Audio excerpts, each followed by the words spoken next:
From Washington, D.C., the swamp itself, this is the week's worst with Allen and Vadum. I'm Dr. Stephen J. Allen, Vice President and Chief Investigative Officer of the Capitol Research Center. And I'm Matthew Vadum, Senior Vice President at Capitol Research Center and Editor-in-Chief of BombThrowers.com. And I'm Jay Klein, Media Producer at the Capitol Research Center, and I'll be moderating this podcast in which we dig through the news for stories that we think are the most outrageous, the most ridiculous, the worst. So for this week, to give background, on July 21st, former Goldman Sachs and Skybridge Capital banker Anthony Scaramucci, a.k.a. The Mooch, was appointed White House Communications Director. A few days later, Scaramucci gave an expletive-laden interview to Ryan Lizza of The New Yorker, criticizing Reince Priebus and Steve Bannon in particular. In response, Chief of Staff Priebus left the administration and was replaced by General John F. Kelly, who then fired Scaramucci. This is part of a number of staff changes at the White House. Scaramucci only lasted 10 days after his appointment. So first question for you guys. The interview Scaramucci gave to Lizza is unlike anything I've ever seen from a White House before.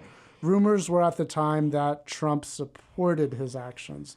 What do you make of this, and do you think he deserved to get fired? I think it was wonderful reality TV, but I don't think it's necessarily good for the country. Look, you can't have somebody say the things that he said in the context that he said it. I mean, he's talking to someone who's a very strong ideological enemy of this administration.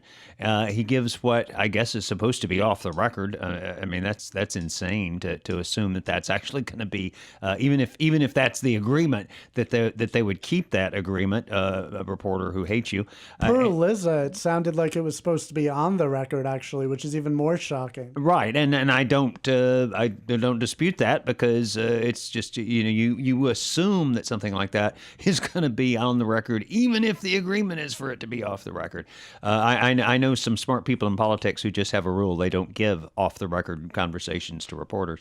Anyway, then you say things like, one of the people you work with at a high level is a paranoiac, and then you use a cuss word to describe him, and then the other guy commits an anatomically impossible act, and this is not something that the White House communications director should be doing. I get the personality there, that there's sort of this idea that we'll get a tough talking New Yorker to be the representative of the president, who's a tough talking New Yorker, and at least that they'll be compatible in that way. But that this was bound to lead to disaster. I don't know why he would be. I mean, the communications director is supposed to be the person who comes up with the big strategy for getting your ideas out.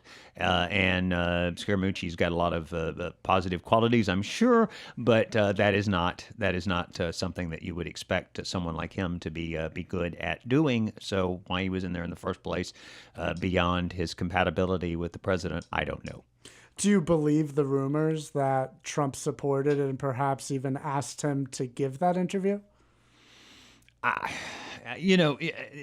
Sometimes people try that kind of thing and they end up getting burned. The president has done that with reporters even recently for various publications. You ought to be giving your scoops to your friends, and you shouldn't be. You should never trust the New Yorker or New York Magazine or the New York Times.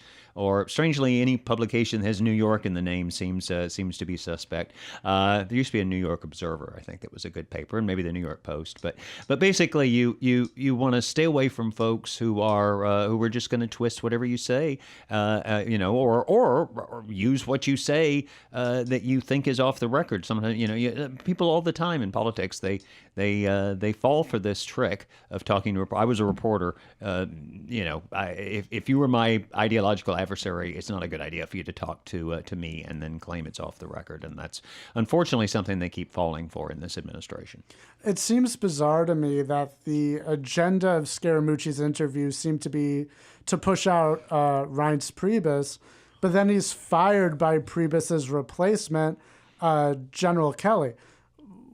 Do you have any thoughts on what might have happened behind the scenes? Is this just sheer incompetence, or do you think internal games were being played? I thought that the interview was manic, maybe even maniacal, and so I am not at all surprised that Scaramucci got canned for it eventually. But it's hard to know exactly what was going on in his head. He just showed himself right there to be unworthy of the position just by, if this is what happened, just by trusting the reporter to keep those comments, all the expletives especially, off the record. That shows very poor judgment in my view. Well, with regard to the irony there that you pointed out, or seeming irony, look, somebody's head was going to roll over the failure to get rid of Obamacare.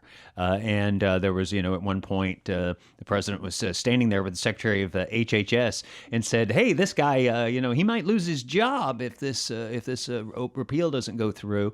And it wasn't him. It turned out it was Priebus. I wasn't surprised after that, because somebody was going to go, and Priebus was basically the person who was overall in charge of making sure that happened. And if, and that those are the skills that he brought to the administration, was that he was this political inside player and knew how to work, particularly with Paul Ryan, the Speaker of the House, but then all the people in Congress. Priebus, having been chairman of the Republican National Committee, being able to work with at least with the Republicans in Congress, and he wasn't able to deliver. And this is a president who does not like it when you don't deliver. But Steve, wasn't Reince Priebus also widely suspected by conservatives of being the chief leaker within the Trump White House?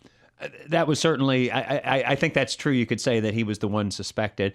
It'll be a while before we sort out how much leaking was going on, and of course, people play that game in Washington all the time. It's important to separate the leaks that are, inside baseball, who's up, who's down, where you're stabbing your coworkers in the back. It's important to separate those from, say, the national security leaks, such as leaking the transcript of the president's conversations with foreign leaders, because that is a crime, and someone should spend a lot of time in jail. That hurts any president, any administration. It's not something that is just limited to Donald Trump. If foreign leaders don't have the confidence they can talk to the President of the United States and have it be kept confidential, then how do you do negotiations on anything? It's a total disaster. So that said, I think Priebus, he probably played the leak game a lot, and that's what Washington insiders do. So then it sounds like it would be fair to say you don't think Scaramucci's firing were internal games, because already, Reince would have been on his way out because of the failure of Obamacare, more so than Scaramucci's interviews. Look, it's taking him a while to settle down in this administration, and I think a lot of that is something that can't be helped. Let me defend the president a little bit here. The fact is that as of, say, 1984, all the Republican hiring for the various administrations has been in the control of the Bush family, ultimately. That is to say, President George H.W. Bush and then President George W. Bush and their administrations. And halfway through the Reagan administration or so, the Bushies pretty much took over hiring, or at least did to a large degree. Remember, James Baker, who had been Bush's campaign manager, was Ronald Reagan's chief of staff, and I sort of encountered a lot of the power of the Bush people, because in 1984 they were already laying the groundwork to have Bush succeed Reagan in 1988, and they didn't want anyone criticizing him at all within the Republican Party, and they came down hard on anybody who would do that. And so they were trying to get all their people in place for what they hoped would be a Bush administration. And so as of 1984, Bushy's control the hiring on the Republican side. Well, what that means is that you had an entire generation or more of Reagan activists, of people who were conservative, libertarian, whatever philosophy you would say, populist, oriented toward working class Republicans. You had an entire generation of people in that category who were either kept out of the administration or, just never had an opportunity to serve in the government, to get the experience that you need. So Trump comes in, and it's been a third of a century since there's been hiring of people who are oriented towards sort of the Trump way of doing things, the Trump way of thinking, grassroots, the grassroots America, working class people that he seeks to represent. And they've all been establishment, country club Republicans, and some good people get in too, but that's been the orientation. And he has to staff an administration. Well, where does he get people? If you're saying we haven't hired anybody in that category for a third of a century, if you're going to hire experienced people, you've got to hire people essentially from the other side, and then you hope to leaven that with some new folks who are ideologically in line with you and get the right mix of people. But it's really tough, and I warned about this early on. I don't know that they appreciated the extent of the problem, and then combined with the bureaucracy trying to do everything it can to undermine the Trump administration, that leaves them understaffed. It leaves them without people who know how to fight in Washington, know how things run, and puts them at a great disadvantage. So I definitely want to go down the path of talking more about the staffing at the White House. But before we do that broadly, let's talk about one really major staff change, which is General John F. Kelly as Chief of Staff. He seems to have been brought in to bring order to what many have called it a chaotic White House, to end the leaks, to formalize a lot of the processes that they've had. How do you guys feel about his selection? And do you think he'll be able to solve some of the problems many feel this White House has had? I think it's interesting that President Trump has this fetish for men in uniform. But seriously, from what I know about General Kelly, he seems like a good pick. He seemed to do a decent job at the Department of Homeland Security, although some have criticized him for not being hardcore enough on immigration, which is part of on immigration enforcement, which is part of the DHS portfolio. In terms of his ideology and his politics, I'm more curious as to what my colleague, Dr. Allen, thinks, because this is something I don't know a lot about in terms of Kelly. Well, I came to Washington to work for a career military officer who had been elected to the United States Senate.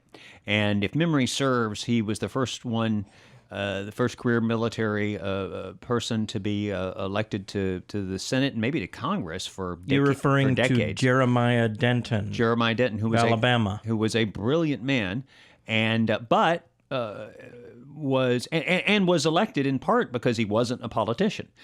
People wanted somebody who was a plain speaker, who would not go along with what we now call political correctness, and that's why they voted for him. But the downside of that was sometimes he would say things that a politician would have learned from experience not to say. He would do things that caused problems politically for him unnecessarily, because he didn't understand the rules of the game. Brilliant in foreign policy, brilliant in national security, and was a great man, great senator. But there were problems, and that's why they brought me in. I had political experience, had been a political reporter, and had worked in the Reagan campaign and so on. And they brought me in to try to smooth things out, and it was tough. So I learned a lot about military people over the years working in politics. Sometimes we'd recruit people to run for office in the subsequent years, or to run government agencies. And there's a certain mindset. If you're career military, you live in a world that's command and control. The idea of the freewheeling, free market of politics, ideas, economics, it's not necessarily something that you're as familiar with as you would be if you were, say, someone coming from a business background or even someone who had been a political activist. President Eisenhower always had that problem that he'd give somebody an order and then it just wouldn't be carried out because it would have to go through the bureaucracy and then it wouldn't happen. I think Peggy Noonan the other day cited an old story about President Eisenhower that, of course, he had spent most of his life in a situation where free market economics didn't apply. He was in the Army. And he had no problem with high taxes when he started out because, hey, it was high taxes that helped us win World War II. And so that's how he looked at it until finally, after he's president a while, then the business community comes to him and sort of explains to him what high taxes are doing to the economy, and he gets it. But here was a brilliant man. It just wasn't part of his perspective. And I think that's what you might have a problem now with so many people, military people, in what are traditionally political positions. If you don't have some leavening, if you don't, one advantage is you expect competence. You expect that maybe they'll clean things up as far as all these leaks, all the chaos, the backstabbing. If people are told, you're going to lose your job if you do that kind of thing, and that threat is taken seriously, then you might have less of a feeling of chaos that you have had in this administration. But there are pluses and minuses. I worry about having too many people who are military and who are not.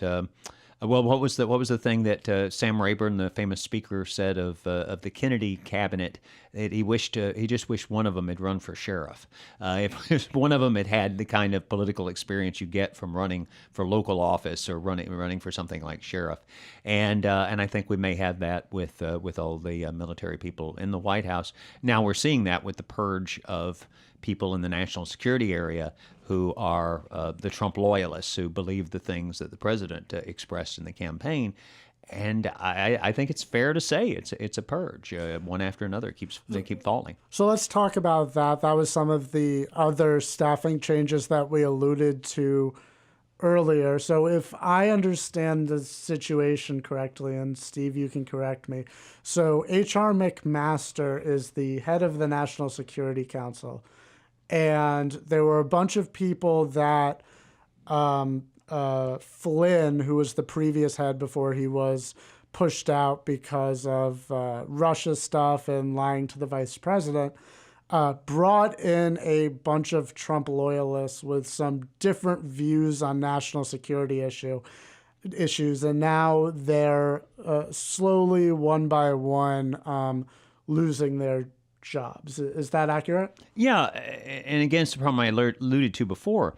Under both Bushes and under Obama, there was a belief in globalism, in the international, the New World Order, as President George H.W. Bush called it, where you'd have these interlocking alliances and relationships that would bring stability after the Cold War. None of that worked out very well, and you ended up with Al-Qaeda rising as a threat, and then 9/11. You ended up with the disastrous Iraq War. You ended up in a situation where we're still in Afghanistan, and which I understand is very frustrating to the president. He keeps saying, "How come we're still in Afghanistan after all these years?" The people who made those decisions, unfortunately, those are the people that have the experience that you can bring in. So what you need is you find those few people who were out there who were critics, who said that the Iraq War would be a disaster ahead of time, or who warned of the rise of Al-Qaeda, or warned of ISIS later on. Remember that President Obama thought they were the JV team and not really a threat. And you had a lot of people in the national security establishment who were telling him that. So you find the people who are the dissidents and you elevate them. But you also need people who can make the trains run on time, who can get the paperwork pushed through, and so you need a balance. And right now we have a situation where it looks like everybody who came in with Flynn, the dissident types, one by one they're leaving, and even you had a situation where Ezra Cohen-Watnick, who was a fellow who was had been marked for termination by McMaster early on as a Flynn guy. There was an intervention by Steve Bannon and Jared Kushner, the president's son-in-law, who were normally on opposite sides of things, and they both came in and said, no, don't get rid of this guy, and they didn't, but now they've gotten rid of him. So and of course you had Rich Higgins, who wrote a memo, oh my gosh, outlining how the deep state and the Islamofascists and people in the media are trying to undermine the president's agenda.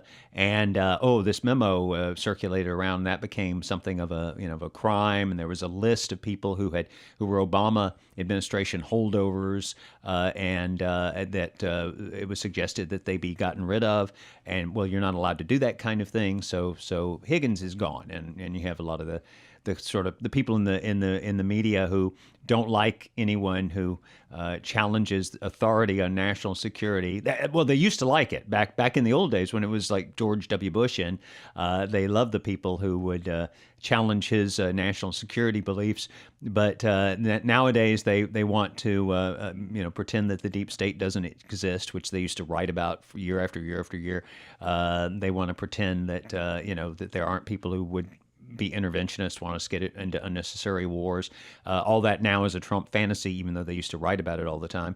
People who challenge that, they want to come down hard on them. And so somebody like Higgins writes a memo, expresses what to me are reasonable views, but they're ridiculed in the media, and he has to go. And of course, K.T. McFarland, a lot of people know her because she had been on Fox News a lot, and she came in very early on. She was a Flynn person, and then she ended up getting pushed out and shoved off to be ambassador to Singapore. And you go down the list, one person after another, leaving not that many to challenge the establishment point of view, and that's something that you don't want to have that. One of the things that's interesting about when the CIA was founded, they pulled disproportionately from the Ivy League, particularly from Harvard and Yale and Princeton, and the University of Virginia and West Point. And what they got was sort of a groupthink. You had people who didn't know that much about how economies work, so they wildly overestimated the size of the Soviet economy. They had it at like 59% of the size of the U.S. economy when it was really 33%. They had the Soviets' economy surpassing the size of the U.S. economy by 1993, according to a 1957 projection that they made. And all the Cold War decisions were based on that. And that strung out the Cold War, perhaps decades longer than it would otherwise have lasted, and led to many, many people losing their lives. These were not really beliefs that could be justified, but this was known as because Yale predominated, this was known as the Yale way of thought, or EWAT. And they even would, in the U.S. and British intelligence communities, they would often sing the Whiffenpoof song, the Yale version, to sort of indicate that, we're in with those Yaleys, man, and that dominated the intelligence community. And unfortunately, the lack of diversity led to, and lack of understanding of economics, led to a lot of bad decisions that were made. And you want to have a wide variety of folks in there. You don't want to have everybody thinking along the same lines, and that's what you get, unfortunately, when you have too many people from who have long distinguished records of service. Because one of the ways they got long distinguished records of service was by keeping their heads down and not challenging the status quo. And National Security Advisor H.R. McMaster has also been whacking people who take a hard line on Islamofascism, for example. It was reported he didn't even want Trump to talk about Islam in overseas speeches, and that people who want to identify the threat that Islam poses are just being pushed out. Dubbed crackpots or extremists or whatever, when really they're not. They're just representing a more realistic view of how that problem should be dealt with. But McMaster won't tolerate this, apparently, because it conflicts with his worldview. Well, let's talk about that for a second, because I don't know if I necessarily exactly agree. So first of all, I'm sure both of you would agree that when it comes to the people on the National Security Council, yes, we want a diversity of views, but ultimately there is at least some degree of care of whether those views are correct and accurate or not correct. And at least to give H.R. McMaster's view, whether we agree with it or disagree with it, it seems to be that they're pushing out people that they think are wrong on national security. So do you just agree with that premise fundamentally, that is that's what's happening? Well, I disagree with those who think that McMaster is somehow disloyal or not a good American. I mean, you see a lot of crazy things anytime you have a conflict like this out there in the world, the internet world, where everyone gets to express an opinion and have it known to the world. But you have different mindsets, and so you're going to have a conflict with people like Steve Bannon, who are more concerned about the clash of civilizations, and really that's kind of an unfair way of characterizing it, because I tend to agree with most of what the people in that wing say, but I've expressed on this program quite often that I think there's a civil war within Islam, that there are a lot of good Muslims who believe in peace and freedom and modernity, and that they're in conflict with the ones who want to continue oppressing women, subjugating women, and murdering homosexuals, and basically waging a war on everything they consider to be Western values. There's a conflict there, and that we should side with the good guys and fight the bad guys. And that seems to be what the Trump administration is doing. That's what the business of the conference that was held recently, and where the Saudis took a prominent role. And but mainly you want to team up with folks, the relative moderates like in Jordan and so forth. And of course, we're always, I understand that relative, the emphasis on the word relative, but the idea is that we have this fight that is ideological, that is real, that Islamofascism is a serious threat to our society because of the way the disproportionate impact that terrorism can have, and the fear that it strikes into people, and that causes you to do things that you wouldn't otherwise do. We have the government spying on every American right now, on all their phone calls and all their emails. Why? Because of 9/11. So you want to prevent, 9/11, as bad as the horror of 3,000 people dying, it was also that it changed the way our government works, and in a way that takes away our freedom. And you don't want that kind of thing to happen. The other thing is China, seeing China as a serious adversary in the world. That's a part of this belief on the part of the dissidents who are being purged. Also that Russia is not necessarily the greatest threat, that maybe there are situations where we can make deals with Russia for the mutual benefit of our two sides. Which you mean like in fighting the Islamofascists? Exactly, just as we had to team up with Stalin to beat Hitler. You don't necessarily have to accept that the other side that they're good guys in order to team up with them to defeat a bigger threat.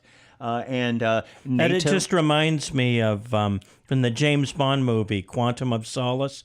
The CIA officer in the movie says, when his colleague is criticizing them doing business with notorious types, he says, "Oh yeah, we should only do business with nice people." Right, and the people who are critics of the Trump folks, right? Well, they were the ones who didn't have a problem with the NATO countries not living up to their obligations. That seems to be working out well. That they are upping their contributions, their spending on national defense, which shows they're serious. And the same thing is true with they opposed, all these guys opposed Brexit. They thought it would be a disaster, and so they're just wrong on a lot of things. And you need someone to balance that out, and that's what the Trumpists are for. So I agree with everything you just said, but I read the Rich Higgins memo, and number one, for a point of clarification, the reason given why he was fired was not per se the content of the memo, but the fact that it was not his job to write and distribute that memo, especially to the president without the consensus of the NSC, and especially given the military mindset, going out of the structure of command is something that could, be a fireable offense. But yeah, you know what? In 1984, I wrote a paper on how the Soviet Empire, the Soviet Union, were on the verge of collapse, and that was considered crazy by a lot of people. And I tried to get that as distributed as widely as I could. And I see something like that here. The idea that, oh my gosh, he was just showing it to too many people. Too many people were getting access to this information. I'm sorry. I have a hard time. I understand you need protocol. I understand, we have too many people putting things on the president's desk and then he reads them and he tweets about them. And I get all that. I get why you have to have some military discipline, but that's a real weak reason for firing somebody. I don't think that is that weak a reason, first of all. Not that I'm necessarily saying that was the true reason. It's very possible that it was actually for the views. But I do think that's reasonable and plausible. I mean, imagine if you had an employee who then wrote a memo contradicting what your views are and then jumped over you and gave it directly to your boss without even so much as your feedback polishing it. I bet that would make you mad. Well, first of all, why are they having, the memo views were kind of standard stuff from the Trump campaign.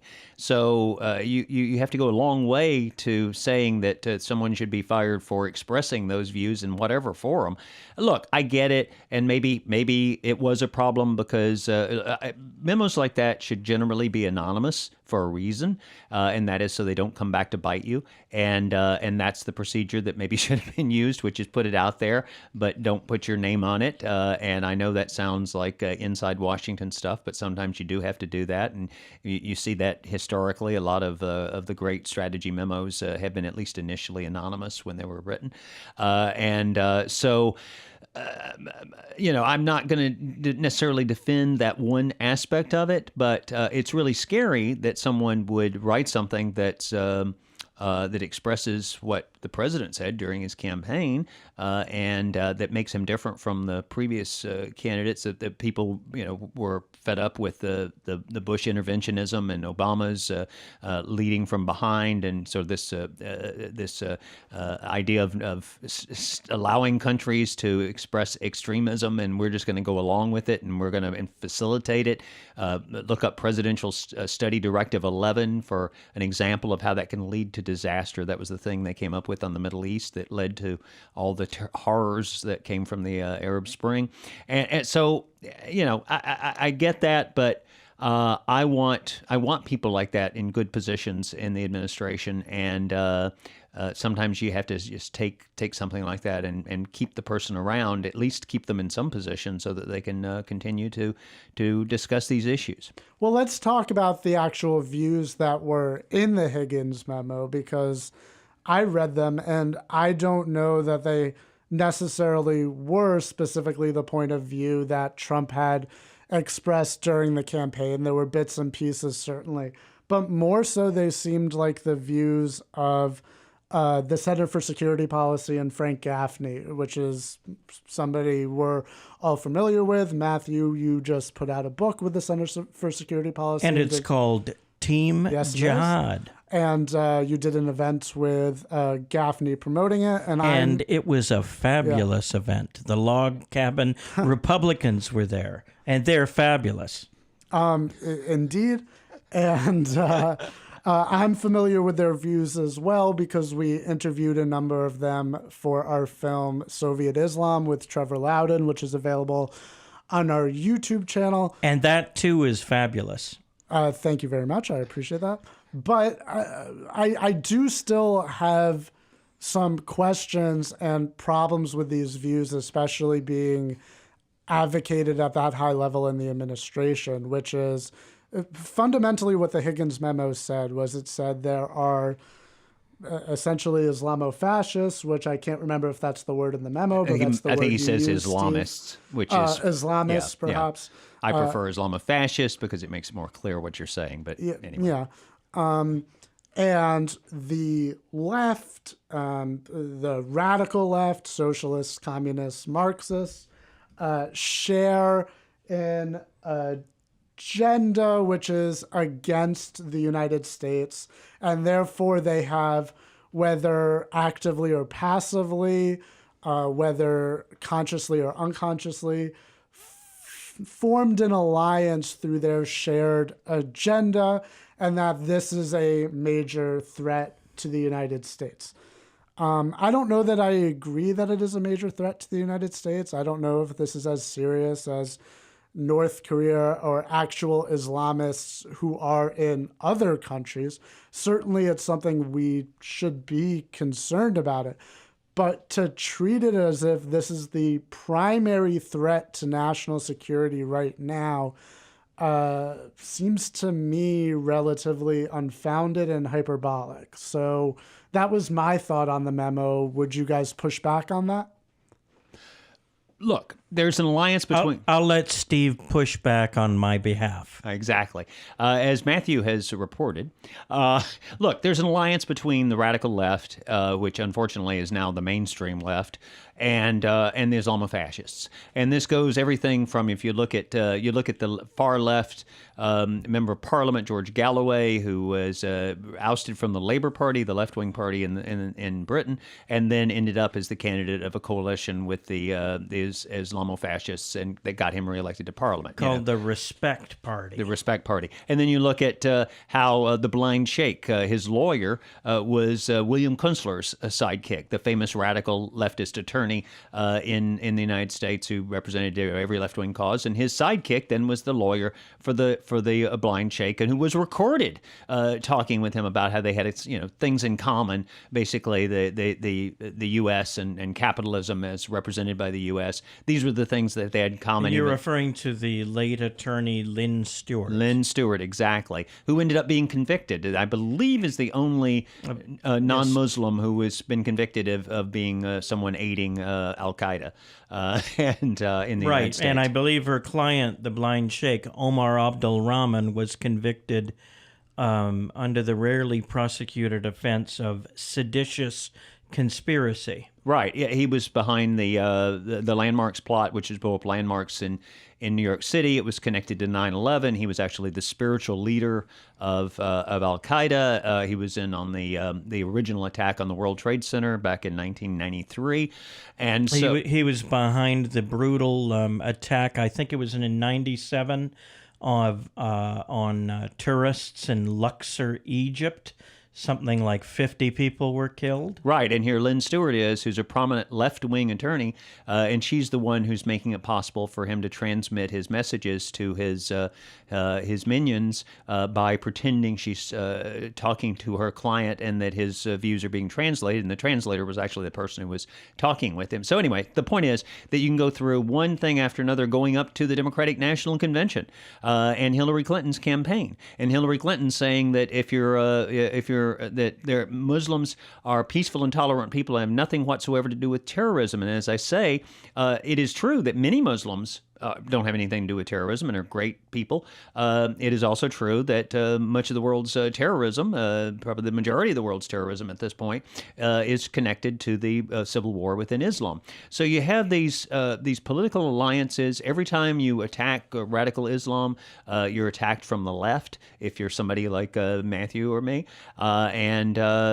It's just very clear that there's a political alliance there. And so for someone to report on it and write about it and to expose it, in this memo, again, I think that's reflecting reality. Well, yeah, and I think that it behooves people in that kind of position to make sure that the members of the National Security Council are well informed on these matters. They need to know what's going on. They can reject the advice, the opinions, but they have to at least be given them. So, it doesn't strike me as a good place to be enforcing conformity of thought. I don't agree with that either, and I think this was more a chain of command issue, in my personal opinion. But I would also. Well, then why are all the other people disappearing at the same time? I don't necessarily mean he was fired accurately because of the. I mean, you may be right in this one particular case. I'm just saying that it is a pattern. No. I agree with you. I'm saying, in my opinion, the reason it was unacceptable was less because of the view itself, and more the chain of command issue. I'm not necessarily saying H.R. McMaster's opinion of why he did it matches my opinion. Right. I'm just saying I do think the chain of command issue is an issue. And by the way, I would add another criticism to the memo, and that is it was obviously written for people who are familiar with terms in political science and a certain way of arguing, and often people who hold these views use buzzwords, they use terms of art, and they talk about it being Maoist and so forth. And that's all true.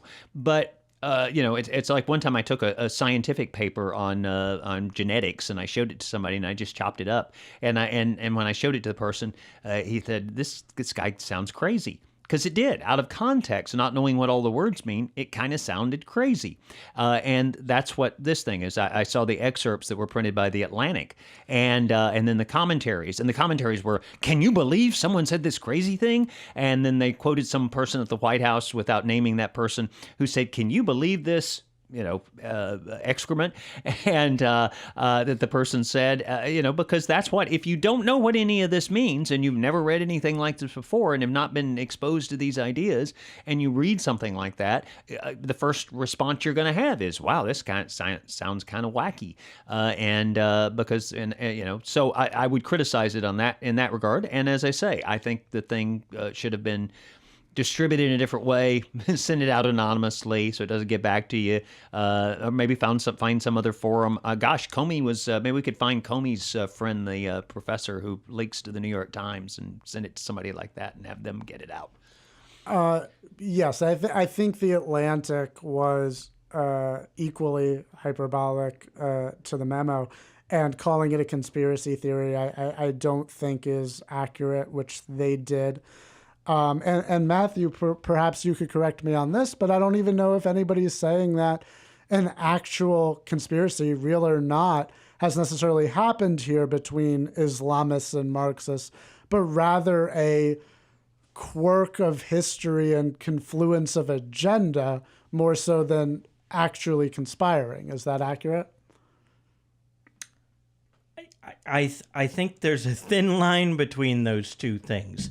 They both have an interest in bringing down the United States. And by that I mean political Islam and the left. So, of course, they're going to, the enemy of my enemy is my friend. So, of course, they're going to work together. And they intend to work together. To me, that fits a definition of conspiring to do something. Well, what do you mean by work together? I mean, what are active shared projects? I can think of somebody like Linda Sarsour, but I don't know if that's as much sorry, I should explain for our listeners. Linda Sarsour is an Islamist feminist, which seems rather contradictory, right, who spoke at the Women's March earlier. Was one of the four main organizers. Yeah, and has gained a lot of media attention and advocates for Sharia law as a legal system. And is in favor of female genital mutilation. Subjugation of women. That's debatable. I don't think she knew that. So what Matthew is referencing for our listeners is a comment she made about Ayaan Hirsi Ali saying she should lose her vagina, which is a terrible, terrible thing to say. And Ayaan Hirsi Ali is somebody who has suffered female genital mutilation. But I don't think there's evidence Sarsour knew that. And when Sarsour was alerted to that, she took the tweet down. But nonetheless, it was an absolutely egregious tweet. But for somebody like Sarsour, it seems to be not less a concerted, these leftists are going to help forward my Islamist views, and so we're going to form an alliance, and more so a just really confused perspective that she genuinely holds without, some sort of agenda of I'm just going to pretend to be with these people until we get to a certain point. Well, they both support totalitarianism. Okay, Yes. One is an Islamic form of totalitarianism, and the other is a leftist form of it. So they are willing to work together to hurt the United States, to do whatever it takes in order to accomplish that. So I think right now these various distinctions as to which kind of paradise on earth each side would prefer, among the leftists and the Islamists, is kind of pointless, because we're so far away from them achieving their terrible objectives. So, it just strikes me as an academic argument. Look, the reality is that the hard left, and I'm not talking about regular hold on, liberals. Steve. Let me just say something for 1 second, because I think that was exactly my point, Matthew, which is this is so far away from happening, but the Higgins memo was advocating for making this a priority. They're working together right now. They're working together but it should in be a every priority. political cause in the United States. I mean, that's why you have this whole thing about you're an Islamophobe if you dare criticize the murder of homosexuals and the subjugation and mutilation of women. Yeah. And that's put forth by the so-called liberal media. And look, we've had this kind of thing happen before. It happened in the 1930s when Hitler and Stalin formed an alliance, and on that very day, all the hard left organizations, not the mainstream liberal organizations, but the hard left, the people who now unfortunately dominate the Democratic Party, the hard left, they all decided, Hitler's not that bad a guy. And they were all running around saying, the British Empire, we shouldn't give aid to the British Empire because, they're, if anything, they're at least as bad as the Germans. And then as soon as Hitler and Stalin double-crossed each other, on that very day, they switched back. And the reason is that if you're one of these so-called progressives, you don't think things through. You believe the things that you're told. And so 1 minute, Russia, if you talk about Russia interfering in our elections, as we talked about for decades, then, oh my gosh, you're a McCarthyite. You're a crazy conspiracy theorist who thinks Russia's interfering in our elections. Now, Russia's interfering in our elections. So, they can flip like a switch. And that is just amazing, but that's what you get when you have the totalitarian mindset. You can change your beliefs from 1 second to the next depending on what's needed. Steve, I don't disagree with you at all, and I certainly wouldn't want anything I said to be interpreted that way. I think you guys should have a fist fight. That would be something. Yeah, I mean, you go back. Look, Salman Rushdie was a hero for writing a book that was a satire making fun of Islam. And then he was given the equivalent of a death sentence for that. And he became a hero to liberals around the world. I think that's terrible. That's obviously terrible. Right. But then some guy posts a YouTube video, and oh my gosh, he's the guy who caused Benghazi. And anyone who criticizes Islam should be prosecuted. We should have an international agreement that you can't criticize Islam, as Hillary Clinton supported when she was Secretary of State. I mean, they just flip the switch. I mean, The Handmaid's Tale is a big TV show now on which channel is it? Is it Amazon? It's on Hulu. Hulu, okay. And unfortunately, I don't get it. That's why I haven't seen it. But I did see the movie that was there before, and I've seen, I haven't read through the entire book, but I've read the book. It was obviously a satire of Islam, but of course they had to put it as this is what would happen if the Christians took over.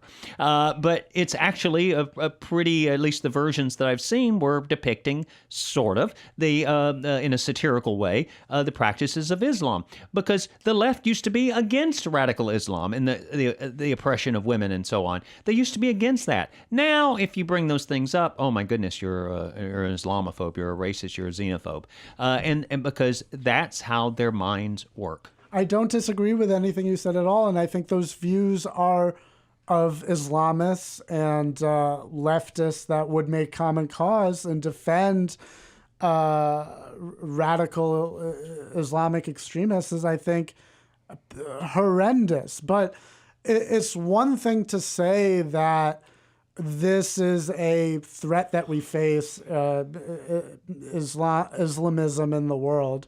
Islamism being the term for political Islam, versus the problem that I saw with the Higgins memo is you're going to say that views that make light of the threat that Islam poses domestically are a national security concern on par with the actual Islamists themselves in ISIS and the Middle East and places like that, or North Korea, or China, and that domestic policy views in a country where we're supposed to have freedom of thought are a major national security concern that should become a priority for the American national security apparatus. And I don't think that that's correct. It's something we should be concerned about. We should be working to change the wrong views that people who are too friendly to Islamism in America have. But I don't think that fringe left views defending Islamism are the pressing national security issue of our time. And if we look back at some of the other stuff that the Center for Security Policy and Frank Gaffney and people allied with them have pushed for is, you know, hating Obama because he wouldn't say the words radical Islamic terrorism. And I agree it's radical Islamic terrorism. But the reason that the Obama administration and others have not wanted to use those words publicly is because it creates an us versus them mentality in the that Muslim is absolutely world. What they said. That's what they said was the justice. Well, this is Barack Obama, there are Muslim who said, reformers. There are Muslim who reformers, said the future even shall not belong to... conservative-leaning Muslim reformers like Zuhdi Jasser, but also Muslim reformers like Majid Nawaz, who we want to be able to have influence.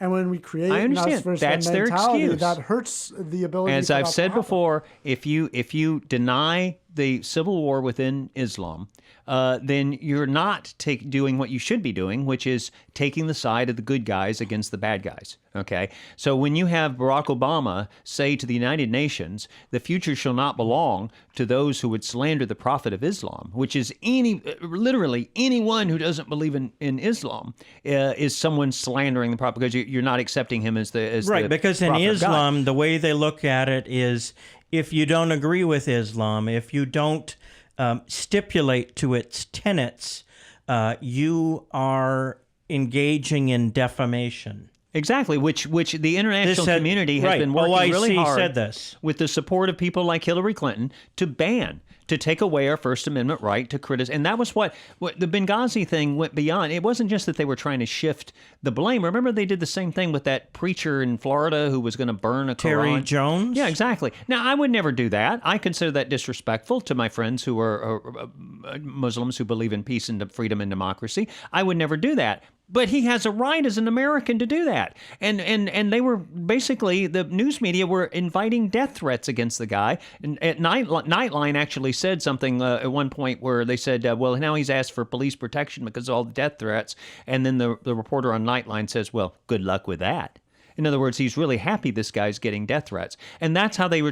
And it's all consistent with an effort to make it illegal to criticize religions, that particularly with radical Islam. And remember, Hillary Clinton, always supported the freedom to worship. And that's a term of art. That means something in the law. It's different from the freedom of religion. Freedom of religion means you can proselytize. Freedom of religion, you say it means you could build a church in a Muslim country. That would be freedom of religion. Freedom of worship means you can keep it to yourself, but if it's in your own home, you can practice your religion. You just don't share it with anybody or try to. And those are very different concepts, okay? One is the American concept that's in the First Amendment, and the other is the concept that's favored by Islamofascists, at least least the moderate ones who only want to subjugate Christians and Jews and not kill them all. So, look, the left has an alliance with these people. I think it's important that we recognize that. It's important that we see, it's not conspiracy theory, it's politics. Politics is a giant conspiracy. And if you start characterizing... That's a good way of looking at it. Yeah. If you start characterizing everything, oh, he's crazy conspiracy theorist, because, as I've said before, some conspiracies are real. And the idea of, political parties are conspiracies, and they're real. And in this case, there is this alliance between the left and the Islamofascist world, and it needs to be exposed. And that's what they were doing. That's what was being done in that memo, and all power to him. I don't disagree with you on really anything that you said. I think that some of the things that you described that happened to people who spoke out about this are terrible. But to give my last word, I think there's a different thing between being allowed to have and express these views and wanting that to be the priority of government policy. But I think we're at about time for our show. So if I could just wrap it up by getting back to our theme for today's episode. So with the firings at the NSC, with the changes of chief of staff, with Scaramucci out, is there chaos at the White House? And with Kelly here now, is that if there was chaos, is it about to go away? There's chaos at the White House, but that's what happens when you have a revolution, when you change things. If you go along with the status quo, you can make things happen nice and smooth and nobody complains. This is the price of trying to actually make positive change for this country. And that's what Donald J. Trump was elected to do. So I think there are a lot of things that he could do better in terms of managing the White House, but I think Steve is right in saying that, there's going to be some turmoil. It is unavoidable. The only way you can avoid it is to not try to bring in real reforms, and that is not what Trump is about. And he's here to stir things up. He's here to use that phrase, to drain the swamp.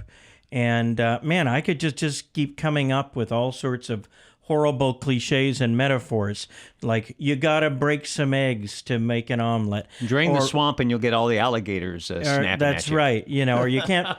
You feed the alligators, they only get bigger and come back and eat you later. Anyway, he's taking on cherished establishment beliefs, and the establishment is fighting back. So there is going to be some turmoil, and I'm fine with that.